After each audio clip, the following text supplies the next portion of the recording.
Been a while since I've done this, so I think I'm okay, right? I'll start you off. All right. Pick up the mic if you would. Hello, hello, hello. All right. We are joined here in the Media Center with the Funny Car Champion of the NGK Sparkplugs NHRA 4-Wide Nationals, Cruz Pedregon. Cruz, it has been 92 NHRA national events since you have won. Talk about that feeling today of crossing the finish line first. You know, 92 is a good number because that's the year I won my first championship in 1992. So I guess 92 is a good lucky number, and I didn't have any idea that was even on the record. But when I pulled up to the race, I saw Tommy. My first thought was like, man, didn't we race that guy twice? You think, because that's a tough car, and I thought one of these runs they're gonna get us because they're a good car. It's a DSR car, and then I saw John. You know, always good to race force. And then Courtney's had a great car, so I thought, man, we got our work cut out. I says, I just don't want to finish fourth. So I'm going to do everything I can to not finish fourth. And we got the win. I actually didn't believe my ears when Caleb, team manager, got on the radio at the finish line and actually told me we won. I was like, okay, I might have a little wax in my ears, but I really need to make sure I heard that right. So it was surreal. You know, you hear it, cliche, surreal. It's still a little bit surreal. I cannot believe we won this race. It's pretty cool. You and Aaron, your crew chief, have found a new groove this year. Talk about all the changes you've made, not only on your car, but with your team and structure as well.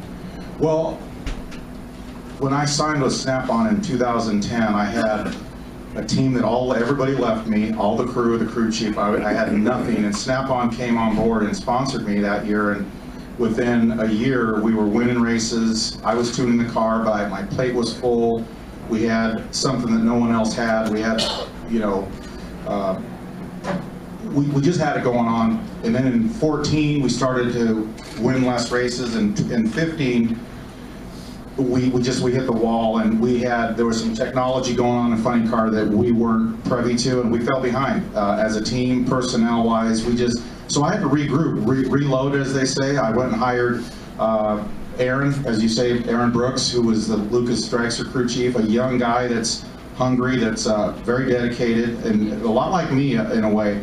And I thought, you know, I don't want to relinquish all my duties here, but I thought I need to bring someone in here like Aaron that really can take my team and run it the way you need to run it, because there's just too much to do for one guy. I was driving, I was tuning, I was doing everything, and you know, and we fell off the pace. So I had to go in and kind of, you know, bring in new people, and thankfully we were joined this year by Glenn Huzar, who has a lot of years with DSR, Coletta. So it's been a 1-2 punch. I definitely want to mention Glenn Huzar. He's the assistant crew chief on the team, but no question, Aaron's been a great asset. It's just one of those things where, you know in sports when two players or a coach gets with a team and you think, okay, these guys are going right to the top. Man, last year, it's pretty well documented. It was frustrating. There were times where I was thinking, man, what in the world did I do bringing this guy out here? Because he had his ideas, I had mine, but we kept our heads down. You know, Aaron's a good-natured guy. He weathered the storm. My ranting and craziness. He weathered that, and today we have a car that just won a race. So it just goes to show that, you know, you stick with good people, and they'll make you look good, as they say. Stan. I have two questions for you. Compare what you're feeling about this victory with the very first victory of your career.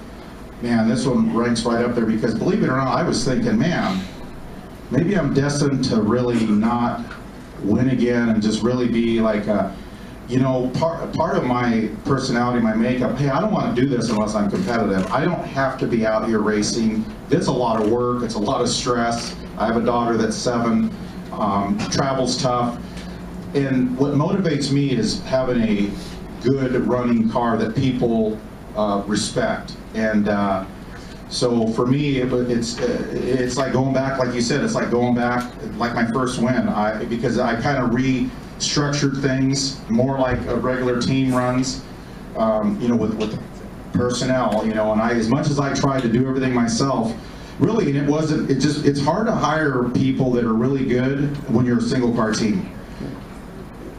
And luckily, Aaron had there was no other holes to fill, so he you know, I'd like to think that he wanted to come to my team, but I think, you know, I really am lucky that Aaron was available and did agree to be a part of this team.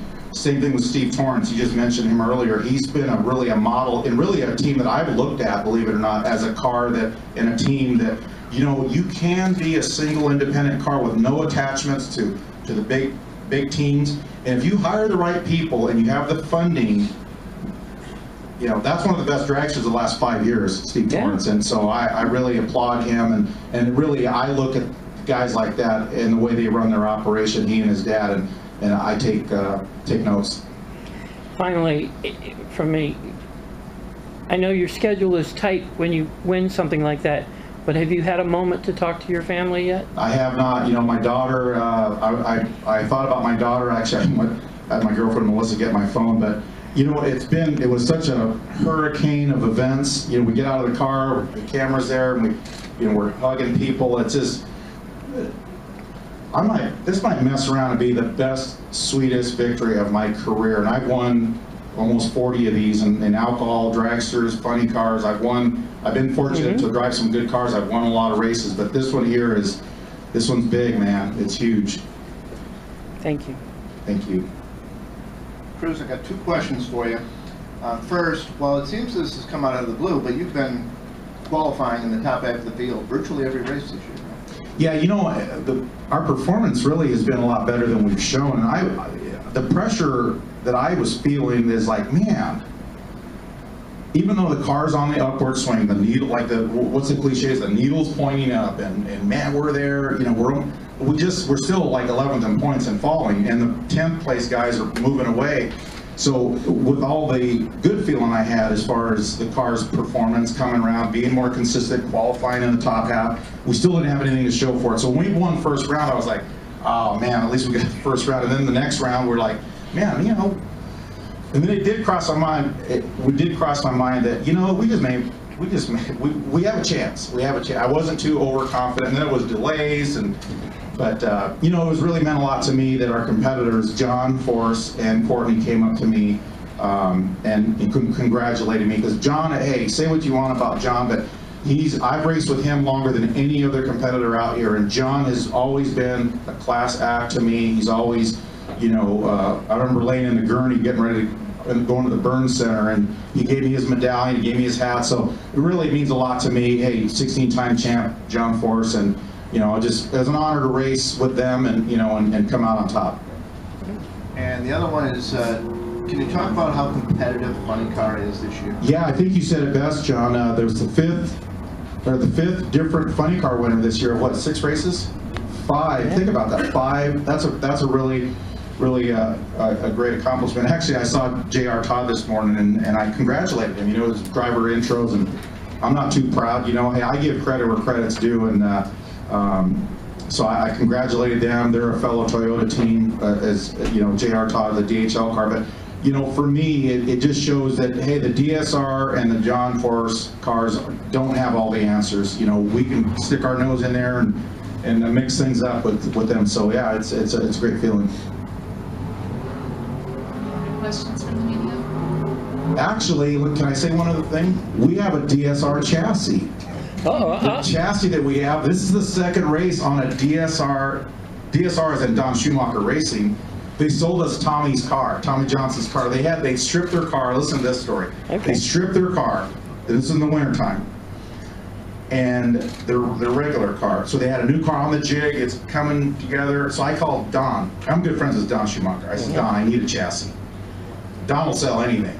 Right? So he's a businessman. So what does he do? He gives me Tommy's car. So I have a few friends on Tommy, and I'm friends with Tommy. So basically, they had to put their car back together to go testing. So we have Tommy's car. But truth be known, is it was a very different chassis. The cage location was different. We had to modify it. So we didn't debut it until Houston. And man, it's a good car. Let me tell you, it's a good car. So hey, thanks for the competitors. You know, not competitors, but thanks to Don. Hey, Don, you know. He's a businessman. He sold us a car, and it works really good. So thank you, Don. Okay, so I gotta ask, why did you buy a DSR card versus something from somebody else? Shoot, you see all the cars winning out here? The cars, they're the cars that win. And John, you know what? I'm gonna mess with Forrest for the rest of his days. John Forrest came up to me and says, Cruz, I'll sell you a chassis, whatever you need a mounted body, I'll make you a deal. And when I needed a chassis, I called Forrest and Robert. I said, hey, I need a chassis. I didn't get a return call back. Oh. So I figured they probably didn't want to sell me a chassis, those suckers. Okay, watch this. I'll go right over to Schumacher's. And so anyway, who knows? I don't know the story there. Maybe John didn't have one on the jig ready to go, but Don, like I said, he stuck to his word, and and so we have another one on order. So I think I'll be able to pay for it now. Well, we'll let you get out to Winner's Circle, and congratulations on your victory today. Thank you. Thank you, guys. I appreciate everybody here. Thank you.